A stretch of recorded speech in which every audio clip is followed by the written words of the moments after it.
I'm Captain Dave, and America is my ship of love. The Wrestling Life.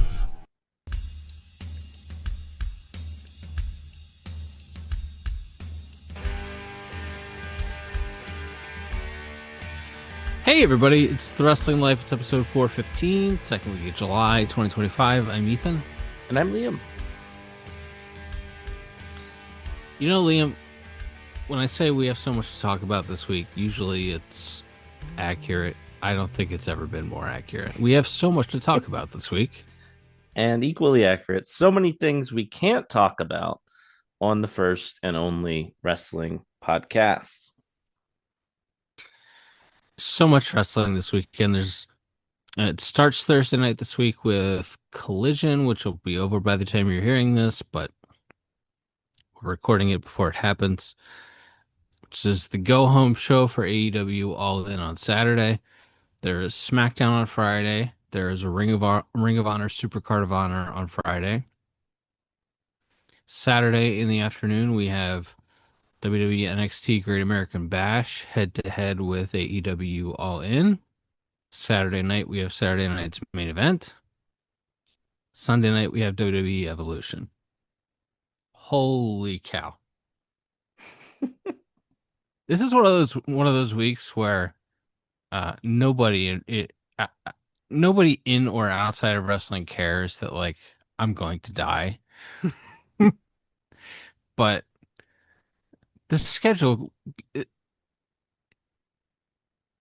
if you have to watch these shows on any type of time constraints as I do, it's gonna kill me. I'm gonna die this weekend. I hope everyone's happy about that. Well, I wish you luck. And Godspeed. Start with a phrase I hope I never have to utter again. Start with Ring of Honor. Since it's the Friday night pay-per-view. There will be an interim Ring of Honor Women's World TV title match. Okay. Nick Wayne will be defending the men's TV title against Teton. Lee Moriarty will be defending the Pure Championship against Blue Panther. The Sons of Texas, the worst tag team name in wrestling, Dustin Rhodes and Sammy Guevara, will be defending the Ring of Honor tag team titles against the Infantries, Sean Dean and Carly Bravo. And then the top of the card is Athena versus Thunder Rosa for the Ring of Honor Women's World Championship, and Bandito defending the Ring of Honor World Championship against Konosuke Takeshita, who earned this title shot by asking for it. Let that be a valuable lesson. These Ring of Honor pay-per-views, they're almost always thrown together the day of or the day before. They've built, I would say, the top 4 matches on the show they started building about 3 weeks ago. So, you know, that's better than usual. I still don't need Ring of Honor to exist in 2025. It's a weird hybrid between a developmental and a AEW auxiliary promotion. It's not for me. What stands out of this card to you? Are you going to be checking it out live or after the fact, or what's your Ring of Honor consumption plan for the week? Yeah, I think this is one where maybe you go back to it after the fact. If you hear it's great. I mean, Takeshita and Bandito on paper sounds just like a hoot. So I mean, I can't imagine the wrestling will be anything short of very good. But yeah, I don't. It's hard again just because of the time crunch. I'm seeing a movie on Friday night, and What?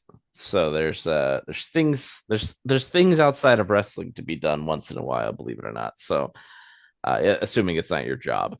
So So I do have so like I said, this is probably one of those shows like the NXT show we'll talk about in a moment, where if I hear people really raving about something, then I will make an effort to go back and check it out. But very little to no chance I'll be able to see this live, even if I wanted to. You know, the Superman movie is coming out this weekend. I assume that's what you're going to see. Correct. And you blew my mind this week, as you often do. But you blew my mind by bringing up. I just always want to somehow tie this to um, women who were television stars in the 90s or the 2000s. Mm-hmm. You mentioned the fact that Lauren Graham from Gilmore Girls, the mom on Gilmore Girls, would have made an amazing Lois Lane at some point. Mm-hmm. And I was just like, holy cow. That that's the best casting I've ever heard in my entire life. Um, I still want to see this happen.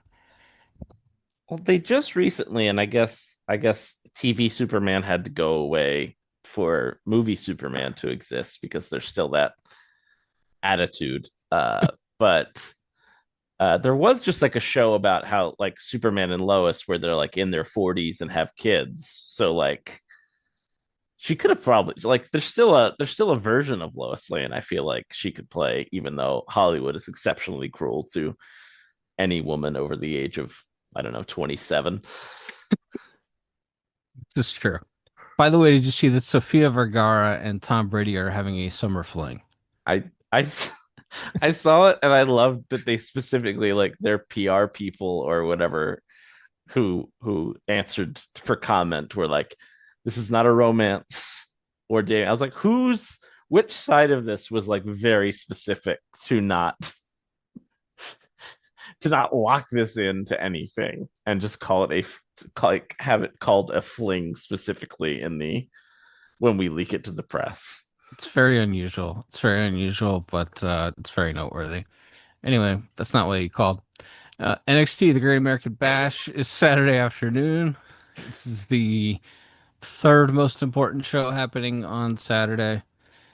We have Javon Evans versus Jasper Troy in a match that was just thrown on the card on this week's TV. We have Ethan Page and Ricky Saints for the in a false count anywhere match for the NXT North American Championship. Are these guys only allowed to wrestle each other? I believe so. Yes. It's it's it's it's very uninspired. I just listen. I liked Ricky's work in AEW, and I think he has tools to be successful in WWE. But I saw a clip of him on Cody's podcast sponsored by Wheatley American Vodka this week, and he's talking about how I'm a rough diamond. I need to be polished. It's like, motherfucker, you are 35 years old and have been wrestling on TV for like 6 years. Come, I know you have to say this when they send you to NXT, but like, what do you? I don't know. I just like I saw that and I was like, what are we doing? Where this guy was good enough for you to immediately sign him the second he became a free agent, but he still gotta iron out the kinks. He's still got a lot to learn. It's like, I don't know, man. If you're 35 years old and you've been wrestling on TV for as long as you have and you're still not ready, I feel like maybe that's an indictment of you less than your training. No argument. You know, Ricky has a lot of tools, as you mentioned. He's never going to be the most super polished worker. He has incredible charisma. When he has to in AEW, when he had to come up with his own promos, he wasn't good at it. When he had to speak off the cuff, he wasn't good at it. So maybe scripted promo environment is best for him, and he's in the best place he could be. But yeah, Ethan Page versus Ricky Saints is not lighting anyone's world on fire. Sol Ruka will be defending the NXT Women's North American title against Izzy Dame. I didn't make up either of those names. Zarya will be in Sol Ruka's corner, and Tatum Paxley will be in Izzy Dame's corner. as Tatum Paxley has joined The Culling, which is Sean Spears' group with Nico Vance and Izzy Dame. So Sure, there's that. sure. Jordan Grace, Jordan Grace and Blake Monroe, the former Mariah May, will be in a tag team match against JC Jane and Fallon Henley of Fatal Attraction. Fatal Influence? Fatal Influence, I think is what the Mhm. group is called. Um, Jasmine Nix, of course, in their corner. And that's just a preview for Jordan Grace and JC Jane at Evolution on Sunday. And then Oba Femi will be defending the NXT Championship against Pro Wrestling Noah's Yoshiki Inamura with Josh Briggs in his corner in the main event. Yikes. This is the show. There's a lot of discourse about why isn't WrestleTix posting the WWE ticket maps for this weekend. Yeah. This is the only show where I feel like the WWE attendance this weekend could be embarrassing. They had like they're at Center Stage in Atlanta where they used to tape WCW Saturday Night, Mhm. and they had like 500 tickets out earlier this week. It's a small building. It'll look fine on TV, but I don't think there was a lot of demand for this show. It was purely put together to screw with AEW. Yeah, I guess. Look, I mean, we've talked about they can afford to do that. They can afford to run shows with no fans if they wanted to, and and still be wildly profitable. So, yeah, I guess this is worth it for them just to try to draw any sort of eyeballs away from you do this, you send whatever the Lonnie Donegan, the president of TNA, to talk about how they're days away from becoming the number 2 promotion in America on your state media with Ariel Helwani this week. Anything you can to try to suck up the airspace while AEW is trying to have their big show. Yep, yep. TNA, people keep talking about, oh, WWE is going to buy TNA, WWE is going to buy TNA. They don't have to buy TNA, and it works out better for them to not get sued for antitrust reasons like MLW did if they just let TNA operate on its own. So I don't think WWE's buying TNA. That's my public service announcement for the week. There you go. I would tend to agree. All right.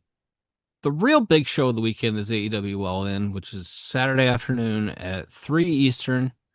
The pre-show begins, the 0 hour pre-show begins at 1 p.m. Eastern. Ugh. Look, RJ City is with you on the preposterous nature of having a 0 hour be 2 hours long. That's good. That's good. Uh, we have a women's casino gauntlet for a future AEW Women's World Title shot. And we know that Chris Statlander and Megan Bayne will start that match. Any casino gauntlet predictions? Hmm. Uh I mean, I do think they're gonna get to MJF. Let's assume that Hangman's winning the title.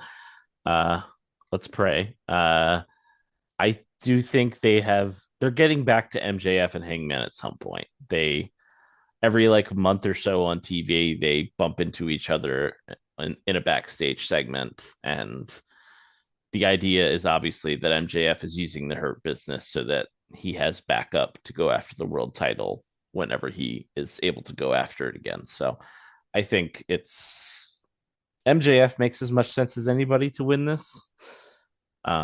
But they could also, I mean, last year Christian won it, and I think wrestled. If they're doing it like it's Money in the Bank again, which I hope they aren't, then I guess they can give it to anybody because you can just have the match on TV or whatever. But if this is just for like a title shot at a pay-per-view or whatever, then yeah, I guess it would make sense for Max to win it.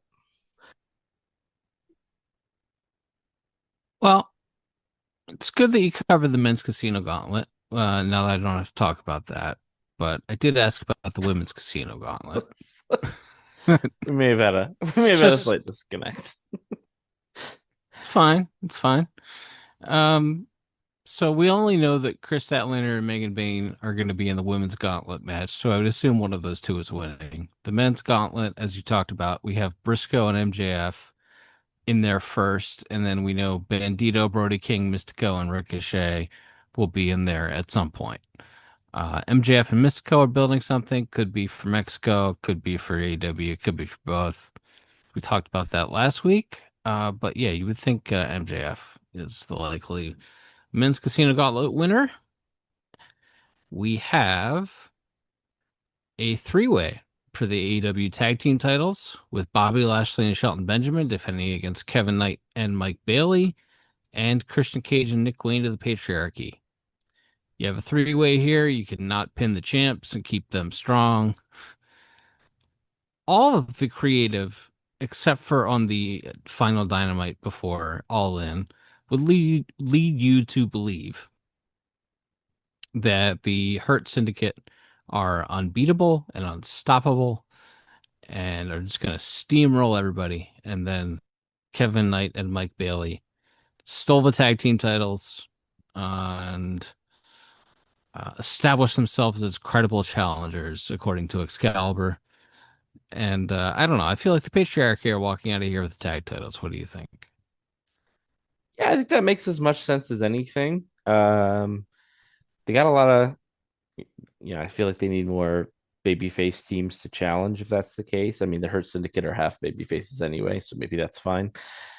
But that the three-way element certainly would make it seem like that's a great way to get these belts off of Shelton and Bob without them having to lose. So there you go. That it also opens up the possibility for a disgruntled MVP, and that's always fun. Just to have hanging around in the background of your promotion a disgruntled MVP. Doesn't hurt, at least that doesn't hurt me, I should say. I don't know about, if you're trying to run a promotion, Yeah. what it's like to have them there, but it's good. It's good for me. Yes, exactly. Adam Cole defending the TNT title against Kyle Fletcher. Everyone loves Adam Cole.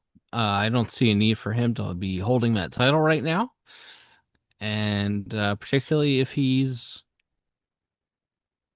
not going to be in the promotion in a year. I'm not sure if that's the case, but I think there's a possibility he's not in the promotion in a year. So Kyle Fletcher winning this. Kyle Fletcher, who has got himself pushed the old-fashioned way by taking truckloads of steroids, is going to be the TNT champion. That's what I think. Do you think anything differently? Yeah. Now, if I were doing this, regardless of Adam Cole's contract status, Kyle would be like trucking this guy in about 5 minutes because one, this doesn't need to go that long because nobody's going to care about it. It's basically a dynamite top of the hour match that's on going to be on pay-per-view here anyway. And Kyle is the one on the ascent, and you can always rebuild Adam later if you need him to be a top guy. But right now he's pretty substantially tucked into the mid card here, and you can also they've teased Daniel Garcia is going to turn on Adam Cole and either join the Don Callis family or maybe just turn on Adam Cole, and those two could go off feuding out of this as well. So plenty of things for Adam to do on the show, but he doesn't need to be the TNT champion for that. So yeah, I would have Kyle win this in like sub 8 minutes. Yeah. There's a tag team match with Swerve Strickland and Will Ospreay tagging against the Young Bucks, the founding fathers, Matthew and Nicholas Jackson. If the Young Bucks lose, they will be stripped of their EVP titles. And if Swerve and Ospreay lose, they can't challenge for the AEW World title for a year. Should be a good wrestling match. Yeah. I think it'll be great. They tried to go very 90s with the final build for this. With Swerve breaking their or smashing up their limo with a bulldozer. Um okay. The prize limo that was introduced last week. Yes.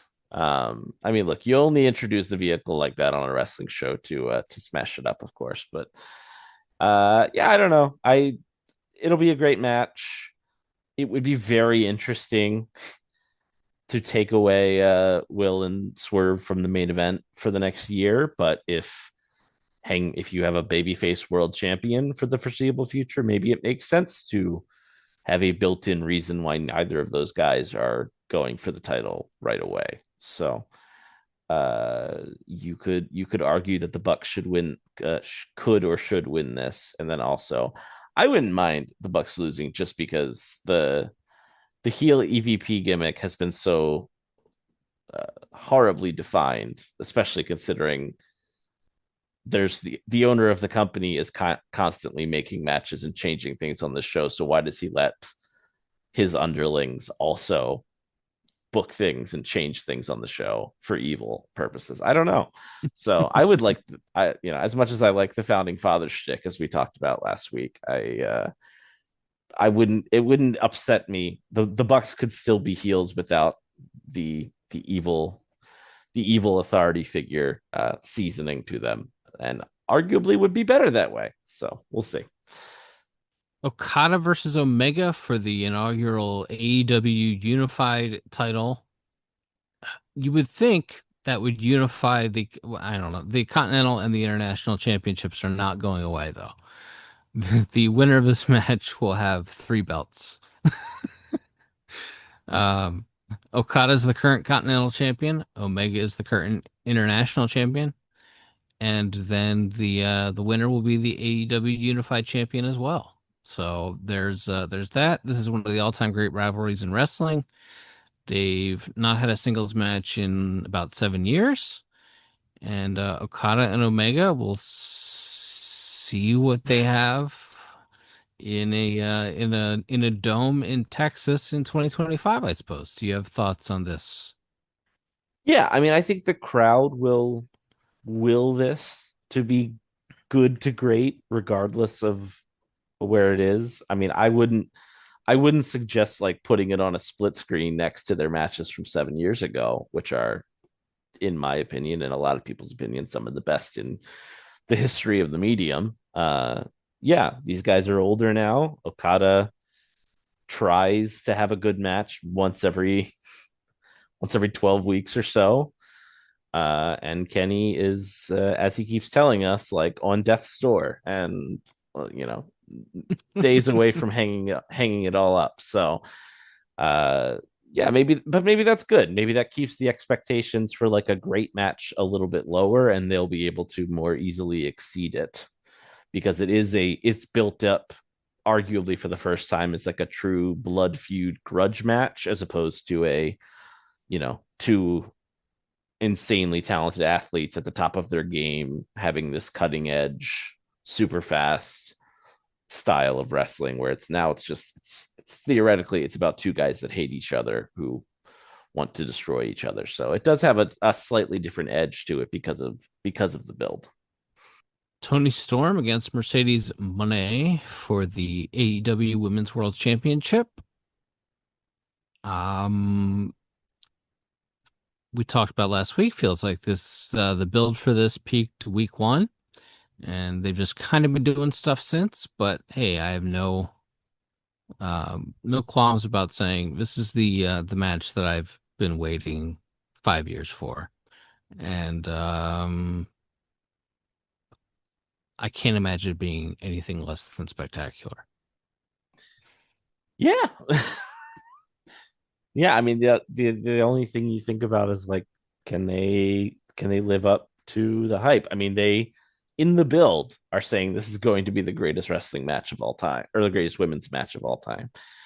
Um lofty goals, but again, if you look at like I wouldn't bet against Mercedes after the year she's had and Tony's had, some of the most unique and greatest matches, and certainly in the AEW women's division history, and probably that so it'll be interesting. It'll be interesting because they aren't going the hardcore gimmick style right away. So it's like, will the fans stay invested in just like a great wrestling match? I think these two can do it. So, but yeah, they have intentionally put the pressure on themselves to deliver. It has. It almost feels like if it's just a good match, is that like disappointing to a large percentage of the audience who are expecting the greatest women's match of all time or whatever. But they seem to like putting that sort of pressure on themselves, especially Mercedes. So we will see. And Texas Deathmatch main event: Jon Moxley and Hangman Adam Page for the AEW World Championship.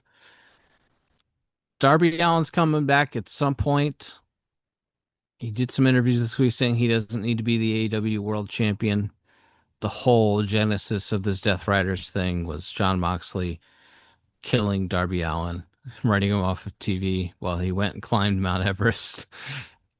And Jon Moxley's still the champion.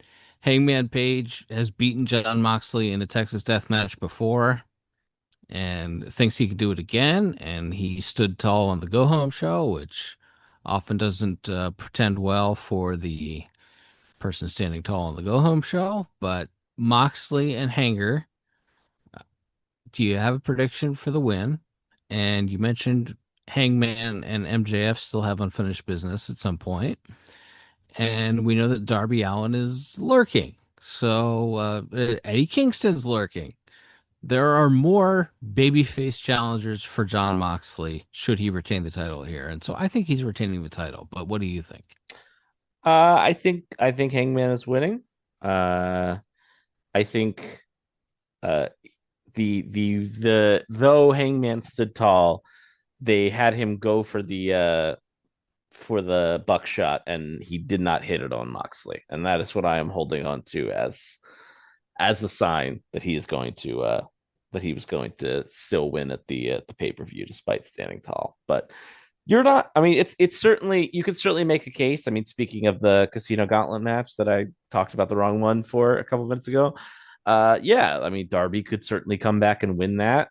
I mean, I might do that either way because then that puts a lot of doubt in people's minds going into that main event, uh even if you are putting Hangman over, like, people, if Darby wins that, or if any babyface wins it, arguably, you could put a lot of doubt in people's minds and maybe get them to really bite on some of the later near falls or near submissions or whatever they end up doing in the death match. So yeah, I think there's something to be said for maybe, even if you do have Hangman win, to hint around that other people are lurking for Mox to put that doubt. But no, ultimately I think it's Hangman.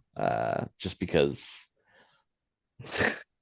I think because I'm just not allowing myself to think about what another like 3 months of Death Riders as the world's champion would look like on AEW television. Yeah.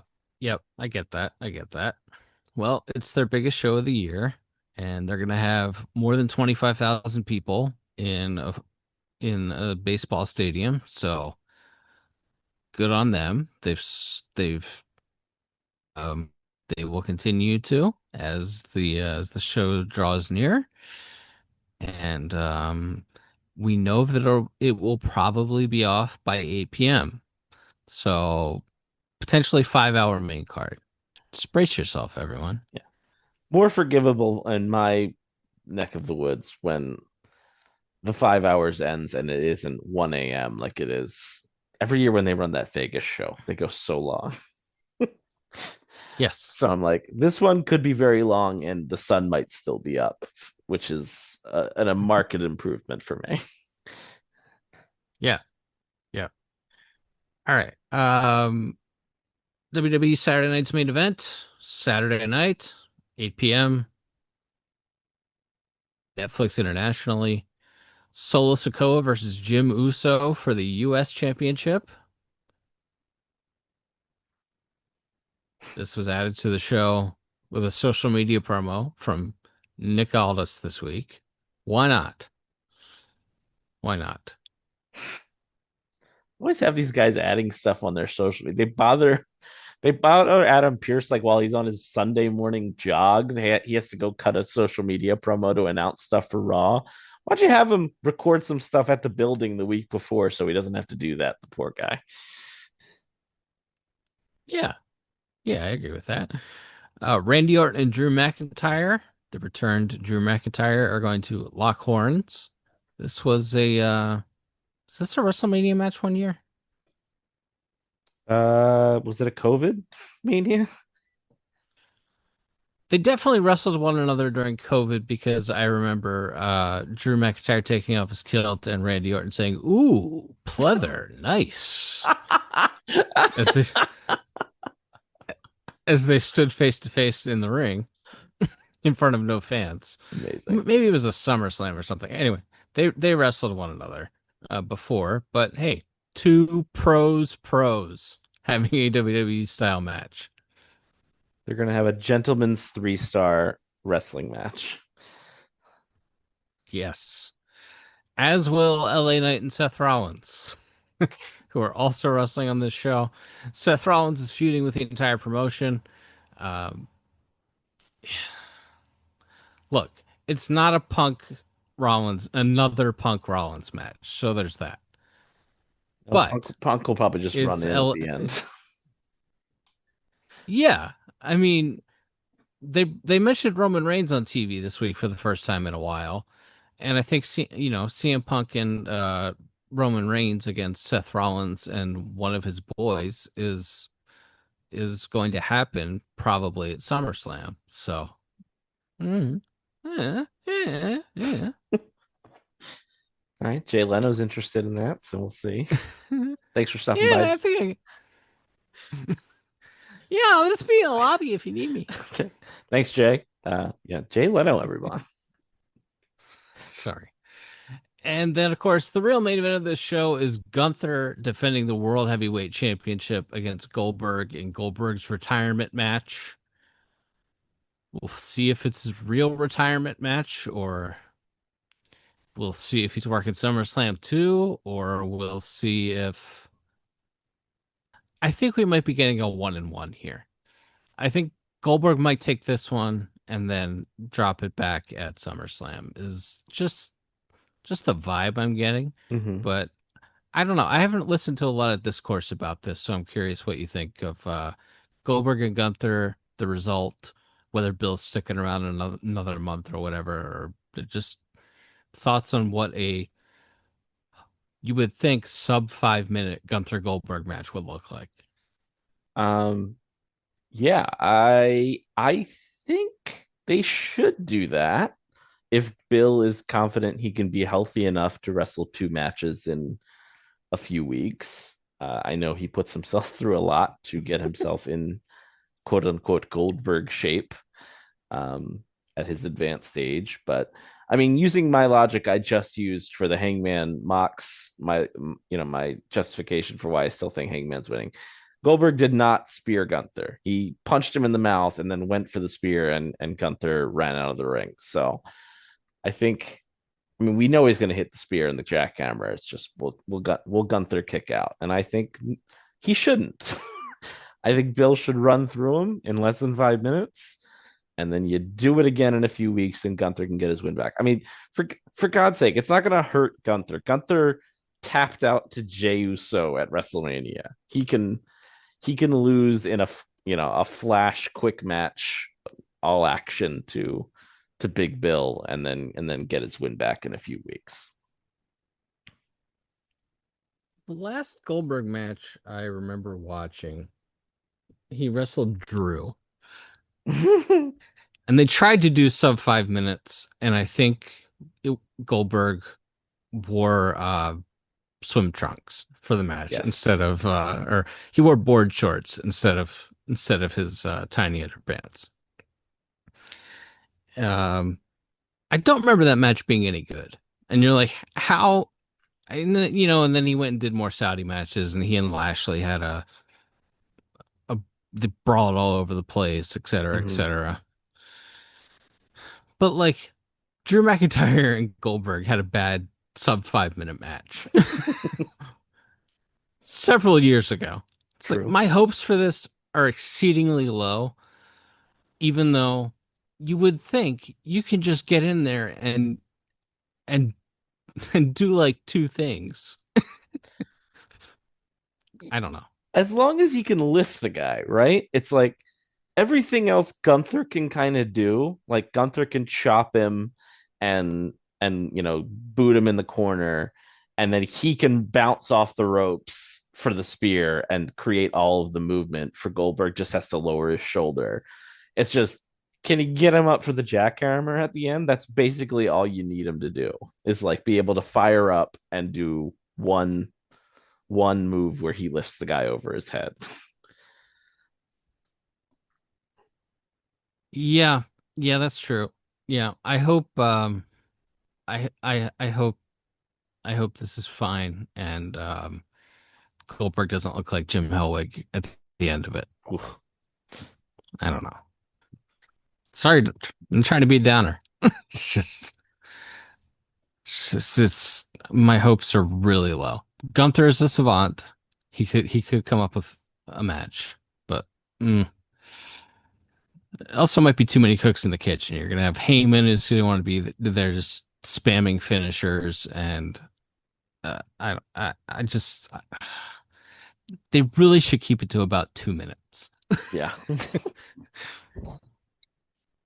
All right. Evolution is they'll probably add one more match to Saturday night's main event during SmackDown this week or the day of or something, but we'll find out about that. Evolution is Sunday night in Atlanta, head to head with a Beyonce concert in the same town. Everybody's upset that everybody's upset. They set the women up. They only have 4,500 tickets out for the show or whatever. Like 4,500 people in an arena is totally fine. Like it, it's this is far from it. It's not a disaster. It's not going to be the sellout that the first one was 7 years ago, but this is not a disaster by any stretch of the imagination. Well, yeah, I Is my mean, take. Do you have any? yeah, it's a symptom of like the larger ongoing ending discourse where if you don't sell out every seat, it's a catastrophic failure. We just talked about that with AEW's attendance this weekend. They're not going to sell out Global Life Stadium by all accounts, not even come close, but they're still going to put more fans in an arena in America than anyone not, non WWE has done in a couple of decades. It's very impressive. And similarly, it's fine to have 5 or 6 thousand people come to your show. It's only a problem, I think, if you are poisoned in the discourse to where you anything less than an immediate sellout the second the tickets go on sale is the only modicum of success for wrestling ticket sales, then that's when it's a problem for you, I guess. Card very quickly here. Battle Royal for a World Championship match at Clash in Paris. And we have Stephanie Becker, Ivy Nile, Nia Jax, the legend, the Hall of Famer Nikki Bella, Natalia, Maxine Dupree, Kalani Jordan, Jada Parker, Lola Vice, Lash Legend, Izzy Dame, Tatum Paxley, Zelina Vega, Julia, and Candice LeRae are going to be in that Battle Royal for a match at the August 31st pay-per-view. Because the Queen of the Ring, Jade Cargill, is challenging for the WWE Women's Championship at SummerSlam. But on this show, she is wrestling Naomi in a no holds barred match. I can see them Galaxy Brain booking this thing and saying Jade already has the Queen of the Ring. She already has the title shot. Let's just have Naomi beat her. I could see that. Yeah, I mean, it's one or the other, right? Or they go, Naomi has the briefcase, we can beat her. Like, it's a match Correct. where really theoretically neither of them should lose, but because of modern day wrestling booker logic, it's fine to beat them because of the thing they have. Correct. Becky versus Bailey versus Lyra Valkyria for the Intercontinental Championship. Um, I think they'll have a good wrestling match. Three great workers. Yeah. People were like really down on that promo segment on Monday, and I thought it was fine. I don't know. Like, I thought it was competent. Yeah. yeah, I thought it was yeah, maybe some of the better mic work Bailey's done in a long time. And I thought it was the most I ever cared about Lyra speaking. Like, because she was explaining why she doesn't like either of these women and why it's important to her to walk out with the belt. So it's like, hey, good. A mission statement from a babyface. I like it. Yeah. Yeah. I I don't know what modern wrestling fans want. I really don't. Not wrestling, apparently. They need to go watch that Goldberg Jim Duggan match you sent me last week. It's I'm gonna watch that again when we're done. everybody just watch Goldberg versus Jim Duggan and maybe All In this weekend, okay? Yeah, maybe. Maybe watch Goldberg and Gunther too. Well, Evolution. What else is on this show? The Judgment Day of Raquel Rodriguez and Roxanne Perez defending their tag titles against Charlotte Flair and Alexa Bliss, Sol Ruca and Zarya, and Asuka and Kairi Sane. Did you see Roxanne Perez versus Kairi Sane on Raw this week? Uh yeah, I enjoyed it. I thought it was fun.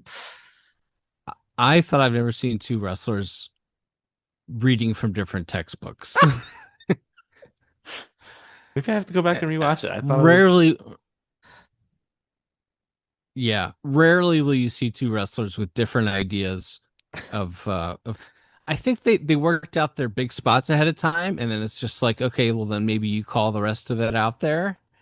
And they uh-huh. both had very different ideas between big spots. Gotcha. Yeah. I mean, I feel like that's a Kyrie's common, I was gonna say, I feel like that's a common issue in every match Kyrie's had since she's been back is poor communication. yes. Yes. Yes. Yes. Very much so. NXT Women's Championship, JC Jane versus Jordan Grace. I think Jordan Grace is winning the title. Um, I also think Charlotte Flair and Alexa Bliss are winning the women's tag titles. Just to go back to that match. Why not, right? It's something. I mean, who They have they have nothing they better have for they these have two to do, and they're big stars. So give them the belts. they put out merch for them this Oh week yeah, as a duo. So yeah, I think that's happening. Io Sky versus Rhea Ripley for the Women's World Championship. Io Sky's first title defense since the Clinton administration, I believe. And we'll see. I don't know. But Io winning would be fine too. And then the real main event, Trish Stratus challenging for the the WWE Women's Championship, excuse me, against Tiffany Stratton. In hey man, we're getting a lot of my dream matches this weekend. Tiffany Stratton versus Trish Stratus for the women's title. yeah. I hope. Like I said, I think I said this last week. Trish's last singles match was really really good. The cage match with Becky. So uh, hope she can rise to that level again. Obviously, it's going to be a different type of match because this isn't a grudge feud. It's like a babyface champion versus babyface legend match. But yeah, I shall be interested to see how good this is, and also if this goes on last, because I kind of maybe think it should, since we've seen Rhea and Io quite a few times before. I might put this on last. I hope it goes on last. I think it's a lot of pressure on those two if you put it on last, and Io and Ripley maybe is the safer bet. Mhm. But yeah, I particularly if, I mean Trish is losing. So, Mm. you know, I don't know. Tiffany's a babyface too. So I guess it doesn't really matter all that much, but I don't know. Do you want to end the show? I don't know. I think it would be cool to end the show. Well, yeah, the show on last. Trish should lose, and then you can do the everybody comes out on the stage and gives her moment as she takes a bow until her next comeback. Yes. I think Triple H and Stephanie, the that's how this inventors of ends. women's wrestling, can hand her a bouquet and she can thank them. Yeah, yeah. I think that's remember when I think Lita went in the Hall of Fame and she had Trish induct her. I think that's how that went. And then Trish went in the Hall of Fame the next year and she had Stephanie McMahon induct her. Well, you got to make a So choice, as someone once said. It's true. Just a politically very savvy move to make. Well, one person's getting the semi-main or main event, the women's empowerment pay-per-view, and one of them maybe will be a surprise in the battle royal or something, or be on commentary. Yep. One they may not have called. Yep. Alrighty. A lot of wrestling this weekend, everybody. So from Thursday night, Friday to Saturday to Sunday. Enjoy it. And I don't. Is there anything else you want to talk about? I have one final note, but is there anything else you'd like to discuss? Only thing we can mention in passing is that we were right. Goto being hurt was not a work. He's out of the G1. Yeah, so much for him going and getting that title back in January. I guess it could still happen since they used the G1 in the fall last year. Mm-hmm. But yeah, that's a bummer. The G1 starts next weekend. And I don't want to make a big deal of it, but my life is changing next weekend. We're having our first child. We're having a son next week. I'm not sure if I'm going to be available to do a show next week because of that. I'm not sure when the next time I'll be available to do a show is. I plan on doing shows and continuing to work and doing all that stuff as soon as I'm able. But if you don't hear from me for a couple weeks, that's why. So that's all I have to say about that. Yeah, schedule will be sporadic. I don't want to do this show by myself or with anyone else. So when the show comes back, it'll be the two of us. But yeah, the schedule going forward will probably be a bit more sporadic and less. Definitely not weekly again anytime soon.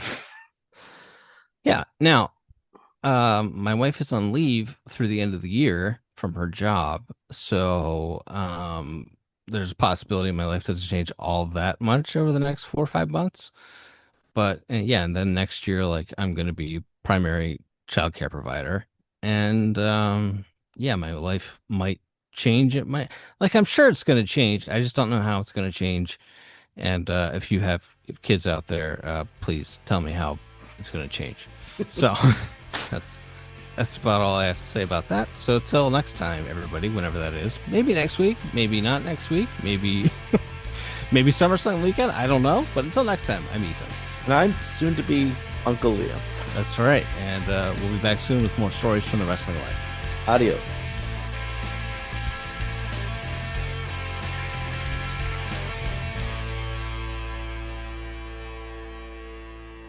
Thanks for listening. Don't forget to leave us a 5-star review on Apple Podcasts. Now, here are this week's bonus features.